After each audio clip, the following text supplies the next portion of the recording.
जय माता दी। कई साधक दिन रात मंत्र जपते हैं, साधना करते हैं, ध्यान लगाते हैं। फिर भी कभी कभी उनका तेज कम लगता है, साधक का असर घटता है और आसपास अजीब सी नकारात्मक ऊर्जा महसूस होती है। ऐसा क्यों होता है? क्या शक्ति खो जाती है या क्या कोई हमारी ऊर्जा पर नजर रखता है जो हम देख नहीं सकते? आज मैं आपको बहुत ही महत्वपूर्ण बात बताने वाली हूँ। जब आप कोई मंत्र साधना करते हैं पूरी लगन, पूरी श्रद्धा के साथ, और वह मंत्र सिद्ध हो जाता है, तो वह मंत्र अब सिर्फ शब्द नहीं रह जाता, वह आपके भीतर उतर जाता है, आपके सूक्ष्म शरीर से जुड़ जाता है। अब उस मंत्र से जो शक्ति निकलती है वह आपके चारों ओर फैलती है, आपकी आभा बढ़ती है, आपका तेज बढ़ता है और आपकी आध्यात्मिक सुरक्षा बनती है। लेकिन ध्यान रखें, जहाँ शक्ति और प्रकाश होते हैं वहाँ नकारात्मक शक्तियाँ भी आकर्षित होती हैं। इसीलिए शास्त्र कहते हैं सिद्ध मंत्र की रक्षा करना सबसे जरूरी है। मंत्र को किन से बचाना चाहिए, अब मैं आपको विस्तार से समझाती हूँ। आपका मंत्र 3 चीजों से खतरे में पड़ सकता है। द्वेषी मनुष्य, कुछ लोग आपके साधना पथ में जलन महसूस करते हैं। वे आपके भीतर उठती शक्ति को देखकर ईर्ष्या करते हैं। उनकी नकारात्मक सोच और नजर आपके मंत्र की ऊर्जा को कमजोर कर सकती है। सूक्ष्म प्राणी, भूत प्रेत, पिशाच आदि, ये सभी ऊर्जा पर ही जीवित रहते हैं। जब आपका मंत्र सिद्ध होता है और उससे प्रकाश निकलता है तो ये प्राणी उसे अपनी ओर खींचने लगते हैं। अशुद्ध या अशांत वातावरण, जहाँ डर, क्रोध, झगड़ा, निंदा या अपवित्रता हो, ऐसी जगहों पर मंत्र की ऊर्जा धीरे धीरे कमजोर हो जाती है। इसीलिए शास्त्र कहते हैं मंत्र को उन लोगों के सामने ना दिखाएं जिनमें शुद्धता और पवित्रता नहीं है, यानी मंत्र की गोपनीयता ही उसकी सुरक्षा है। क्या प्रेत मंत्र की ऊर्जा चुरा सकते हैं? ये सच है। सूक्ष्म लोक की शक्तियां ऊर्जा पर ही जीवित रहती हैं। सिद्ध मंत्र से लगातार प्रकाश और शक्ति निकलती रहती है। अगर साधक सावधान ना रहे, अहंकार में आ जाए या मंत्र का प्रदर्शन सबके सामने करे, तो वही शक्ति धीरे धीरे प्रेतों या सूक्ष्म तत्वों द्वारा खींच ली जाती है। इसे कहते हैं सूक्ष्म ऊर्जा चोरी। धीरे धीरे साधक महसूस करता है कि उसका तेज कम हुआ, साधना का प्रभाव घटा और आसपास नकारात्मक शक्तियां मंडराने लगी। एक साधक ने माता काली का भद्रकाली मंत्र कठिन साधना से सिद्ध किया। सिद्धि मिलने के बाद उनके मन में गर्व आ गया। वे जोर जोर से सबके सामने मंत्र जपने लगे। रात में एक सूक्ष्म प्रेत शक्ति उनके पास आई और मंत्र से निकलती ऊर्जा को धीरे धीरे सोखने लगी।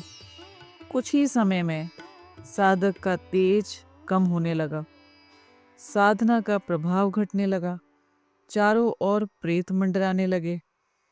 तब उनके गुरु ने समझाया, जब आप शक्ति दिखाने में लगते हैं तो आप अपने मंत्र की सुरक्षा का द्वार खोल देते हैं, यानी शक्ति को विनम्रता और गोपनीयता में रखना ही सही साधना है। अब मैं आपको बताने वाली हूँ कि आपके मंत्र की सुरक्षा कौन करता है। सुनिए ध्यान से, यह बहुत जरूरी है। हर मंत्र के साथ उसकी दैविक शक्ति स्वयं सुरक्षा करती है, लेकिन हाँ, ये सुरक्षा तभी पूरी तरह काम करती है जब आप साधना में पवित्र रहकर, नियम और निष्ठा से और बिना अहंकार के जप करते हो। साधना में इसके अलावा भी कुछ चीजें आपकी रक्षा करती हैं। उनमें सबसे महत्वपूर्ण है कवच मंत्र और बीज मंत्र। उदाहरण के लिए दुर्गा कवच, नारायण कवच, तांत्रिक जगत के अभिचार प्रतिरोधक बीज मंत्र। ये सभी मिलकर सूक्ष्म जगत में अदृश्य ऊर्जा कवच बनाते हैं जो आपके मंत्र को सुरक्षित रखता है और नकारात्मक शक्तियां पास भी नहीं आने देती। अब बात करते हैं मंत्र भंग की। मंत्र भंग का मतलब है मंत्र की शक्ति का कमजोर या टूट जाना।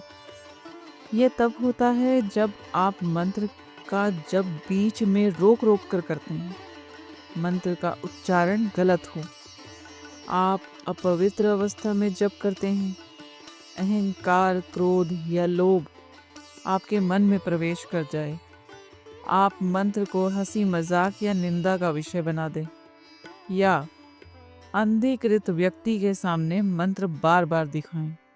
जब मंत्र भंग होता है तो इसके परिणाम भी बहुत स्पष्ट होते हैं। आपकी सिद्धि कमजोर हो जाती है, देवता शक्ति आपकी रक्षा छोड़ देते हैं और नकारात्मक शक्तियां हावी होने लगती हैं। अगर मंत्र की ऊर्जा चोरी हो जाए तो क्या करें? शास्त्र में इसके 3 मुख्य उपाय बताए गए हैं। ध्यान से सुनिए। पुनः शोधन या पुनः सिद्धि। अगर आपकी मंत्र ऊर्जा कमजोर हो गई है तो उससे फिर से सशक्त करने के लिए कम से कम 11, 21 या 41 दिन का साधना चक्र करना चाहिए। गुरु के विधान अनुसार कवच साधना और देव आवाहन। देवी देवता से फिर से सुरक्षा और आशीर्वाद मांगना, विशेष तौर पर कवच मंत्र, न्यास, तत्व शुद्धि। इनसे आपका मंत्र फिर से सुरक्षित और शक्ति से भरा होता है। तामसिक शक्तियों का निष्कासन।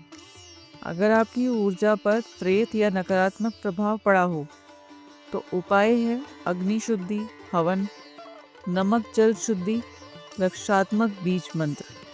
इन सब उपायों से सूक्ष्म क्षेत्र साफ हो जाता है और आपकी ऊर्जा फिर से जागृत होने लगती है। यह बात याद रखिए, मंत्र की शक्ति आपकी सुरक्षा, आपकी निष्ठा और आपकी साधना पर निर्भर करती है। जब आप सही तरीके से साधना करेंगे तो आपका मंत्र खुद ब खुद आपको नकारात्मक प्रभाव से बचाएगा। आज हमने जाना कि आपका सिद्ध मंत्र कैसे सुरक्षित रहता है, कौन सी चीजें उसकी रक्षा करती हैं, और अगर कभी ऊर्जा कमजोर हो जाए तो क्या उपाय है। आपकी साधना आपकी शक्ति है, आपकी निष्ठा आपकी रक्षा है। जब आप सच में अपनी साधना और मंत्र की सुरक्षा करेंगे तो हर नकारात्मक प्रभाव दूर होगा और आपकी साधना फलित होगी। मैं आप सभी के जीवन में स्वास्थ्य, सुख, शक्ति और सफलता की कामना करती हूँ। जय माता दी।